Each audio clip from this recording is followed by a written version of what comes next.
एक बार दोबारा ट्राई करते हैं विथ फुल ऑफ एक्साइटमेंट और थोड़ी खुशी के साथ। Good morning everybody. आज से 2.5 साल पहले एक MBA कॉलेज में मुझे बुलाया गया था पुणे में एक स्पीच देने के लिए। पूरी तैयारी करी, 1 महीने तक रट्टा मारा स्पीच की। मैं पूरा कॉन्फिडेंट था कि मैं दे दूंगा स्पीच, कोई प्रॉब्लम नहीं है। वहां गया, स्टेज पे जाकर के जैसे ही मैंने देखा 400-500 लोग सामने बैठे हुए हैं, सब भूल गया, ब्लैंक एकदम। मैं कही क्या हो रहा है। अपनी वो पर्चा उठाया जो पर्चा में लेकर के गया था जिसमें सारा कुछ था, और स्टेज के पीछे एक कमरा था, उसमें जाकर के एंटर कर गया। उधर जाकर के और फटाफट अपना याद करने लग गया। इतनी देर में सामने से एक लड़की आई, आकर के कहती, सर आप यहाँ क्या कर रहे हो, आपकी तो स्पीच है। मैंने कहा यार मैं थोड़ा सा ना वो स्पीच को देख रहा हूँ। तो देख के समझ गई मेरी हालत। कहती आप नर्वस हो। मैं नहीं क्या बात कर रहे हो, मैं नर्वस लग रहा हूँ आपको, क्या बात कर रही है। तो कहती अच्छा, एकदम सीरियस हो गई, ऐसे हाथ फोल्ड करके खड़ी हो गई। कहती अच्छा आप नर्वस नहीं हो तो ये लेडीज टॉयलेट में क्या कर रहे हो।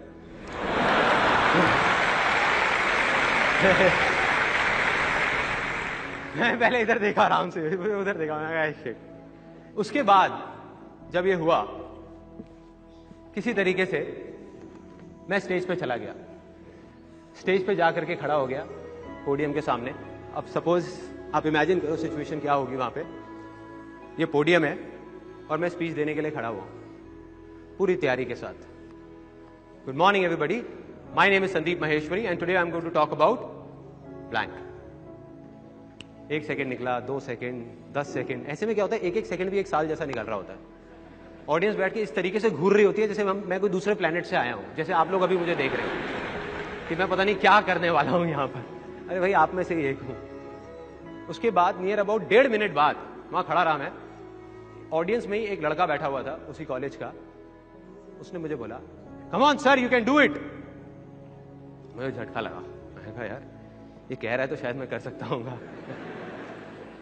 फिर मैंने बोलना शुरू किया, किसी तरीके से अपनी वो स्पीच खत्म करी और नीचे उतरा। तो मेरे इस एक्सपीरियंस से ना मैंने 2 चीजें सीखी है लाइफ में, कि अगर मैं कर सकता हूं ना, मेरे जैसा लड़का जिसको बचपन में बोलते थे कि ये संदीप तो भाई बहुत शर्मीला है, दब्बू है, कहीं आया जाया कर, तो मैं कहीं नहीं जाता आता था, कुछ नहीं, घर में बैठा रहता था, स्कूल में कोई मेरा फ्रेंड नहीं था। तो अगर मेरे जैसा लड़का जो इतना दब्बू था, अगर वो वहां से यहां इस स्टेज पे आकर के आप लोगों के सामने बोल सकता है, 2 घंटे छोड़ो 5 मिनट भी बोल सकता है, तो इस दुनिया में कोई भी कुछ भी कर सकता है।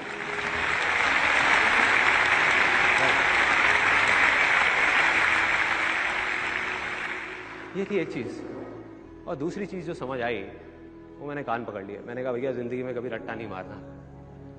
और इसीलिए आज मैं जो कुछ भी बोलने वाला हूं, मेरी जेब में कोई पर्चा नहीं है, कोई तैयारी नहीं है, कोई रट्टा नहीं मारा।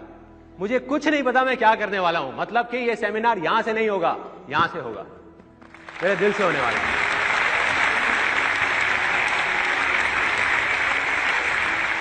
जो दिल में आएगा डायरेक्ट बोलूंगा, बीच में कोई फिल्टर नहीं, कोई बीच में नहीं, कुछ नहीं। Are you all excited? अब जो आपका एक्साइटमेंट लेवल यहां था वो यहां तक पहुंचा है। अब मैं ऐसे 3 बड़े बड़े कमिटमेंट्स करने वाला हूं जिसको सुनकर आपका एक्साइटमेंट लेवल यहां से वहां पहुंच जाएगा, शायद ये तोड़ करके बाहर निकलेगा। ओके, पहला कमिटमेंट कि ये आज का दिन आप सबकी जिंदगी का सबसे बड़े दिनों में से एक होने वाला है। सबसे बड़े दिनों में से। और इसको आप कभी नहीं भुला पाओगे, कभी नहीं। और अब मैं ये सिर्फ बोल नहीं रहा, मैं कमिट कर रहा हूं। हजारों लोग यहां बैठे हैं जिनको मैं नहीं जानता। अगर इन सब में से किसी एक को भी ऐसा लग जाए कि दिन इतना बड़ा नहीं था या इतना अच्छा नहीं था, तो आप सबके सामने मुझे सेमिनार के खत्म होते टाइम बोलिएगा। मैं हाथ जोड़ करके यहीं सबके सामने उस पर्सन से माफी मांगने वाला हूं, उसका टाइम खराब करने के लिए। तो ये है मेरा कमिटमेंट पहला। दूसरा कमिटमेंट, आप में से कुछ लोगों के मन में चल रहा होगा कि यार चलो समझ आता है कि आज हमारा कुछ फायदा होने वाला है, कुछ मजा आने वाला है। आप सीधा सीधा बताओ आपका क्या फायदा है? तो ये क्यों कर रहे हो ये सब, किस लिए हो रहा है? आपने जब भी कहीं देखा होगा फ्री वर्ड लिखा होता है तो उसके ऊपर एक छोटा सा स्टार होता है, छोटा, जो कोई देख नहीं पाता, और नीचे उस स्टार के लिखा होता है कंडीशंस अप्लाई। यहां पे भी एक छोटा सा स्टार है जो शायद आप लोगों ने नहीं देखा होगा, और उस स्टार के नीचे लिखा हुआ है नो कंडीशंस अप्लाई।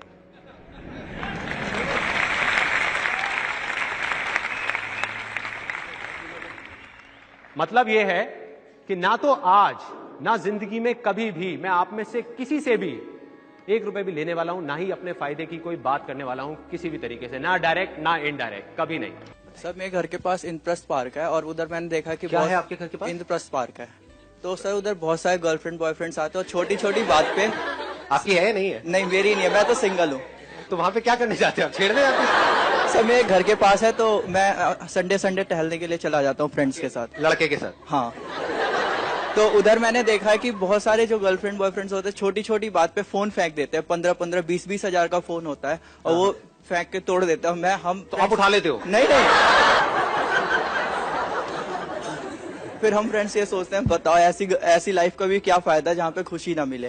वो आपने कहानी सुनी है ना, लोमड़ी को अंगूर नहीं मिले तो अंगूर खट्टे हैं। हाँ ऐसा ही होता है जब अकेले होते हैं। इसीलिए मैं भी सोचता हूँ सिंगल रहने में ज्यादा फायदा है। यहाँ पे इमेजिन करो अगर कोई लड़की आकर के आपको प्रपोज करते, हाँ करोगे ना करोगे? उसी पार्क में डिपेंड करता है। डिपेंड करता है। अभी कह रहे थे क्या पढ़ा है? अब पढ़ा है। डिपेंड करता है। आई नो जी, ऐसा ही होता है। और कोई बोलना चाहते हैं? मेरी मदर, उनको पता है क्या रहता है कि जैसे सुबह ये होता है उनको 7 बजे उठो, जल्दी जल्दी घर का काम करो, उसके बाद चाहे सोते रहो। तो मैं ज्यादा काम नहीं करती, मैं अपना पढ़ाई करती हूँ। मेरी मम्मी देख ले अभी तक सो रही है, अभी तक सो रही है। कौन देख, पड़ोसियों ने कर लिया बेटा, हम रह गए हैं। तो वो मतलब ये वैसे नया डायलॉग है, मैंने ऐसा अपने घर में नहीं सुना कि पड़ोसियों ने काम कर लिया है इसलिए तू जल्दी उठ। But this is interesting. हाँ ये मतलब we are so close with our neighbours. तो ऐसा रहता है। उसकी लड़की देखते एज की है ना, वो उठती है सुबह, तू नहीं उठती है, देख ले। एक बात आपने बड़ी इंटरेस्टिंग यहाँ पे नोट करी कि हमारे पेरेंट्स तो हमारा कंपैरिजन करते हैं पड़ोसियों से, आप अपने पेरेंट्स का नहीं करते। कभी करो ना, थोड़ा मजा आएगा नहीं? वो आंटी का ड्रेसिंग सेंस कमाल का है। मम्मी आपको सीखते क्यों नहीं उनसे? मैं देखा है पापा आपको तो कभी देखते नहीं, उनको देखते हैं। उनसे नजरें हटती नहीं आपके, मतलब उनके हाथ का खाना पापा को क्यों इतना अच्छा लगता है? मजा आ जाएगा वहाँ पे। हाँ, बीपी हाई हो जाएगा क्योंकि ये एक बड़ी तगड़ी जेलसी होती है वहाँ पर, right? Yes sir. Please have a seat. अब बताइए जी, और कौन है? आपने प्लीज बोला, आप साइड में जो हो आप बोलो। सर बात तो बहुत छोटी सी है, मतलब ये सबके पेरेंट्स बोलते, वैसे मेरे पापा भी बोल रहे थे। तो हम लोग, मैं और मेरी सिस्टर, मतलब पढ़ते लिखते नहीं है, हम पढ़ते हैं बट जैसे पापा चाहते हैं वैसे हमारे मार्क्स नहीं आते। तो हम लोग अपना आराम से सोते हैं, उठते जब मन करता है। पापा डांटने टाइम में डायलॉग, छोटे छोटे डायलॉग यूज करते हैं, किस्मत सो जाएगा, पढ़ो वरना। तो मैं और मेरी फ्रेंड आपस में बोलते हैं हम लोग किस्मत के पास जाएंगे, टक टक, किस्मत उठ, हम आ गए।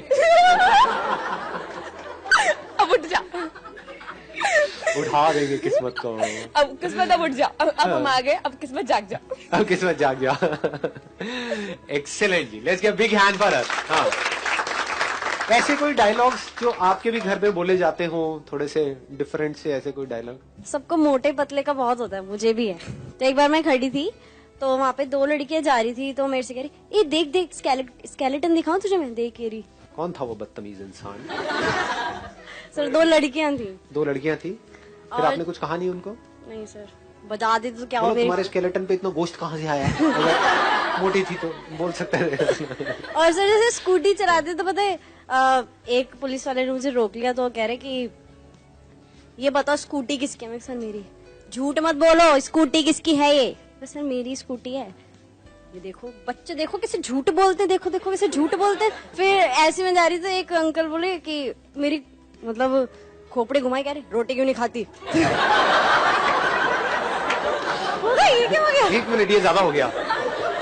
मतलब आप वहाँ पे थे और ऐसे पकड़ के ऐसे घुमा दिया और खोपड़ी भी घूम गई पूरी।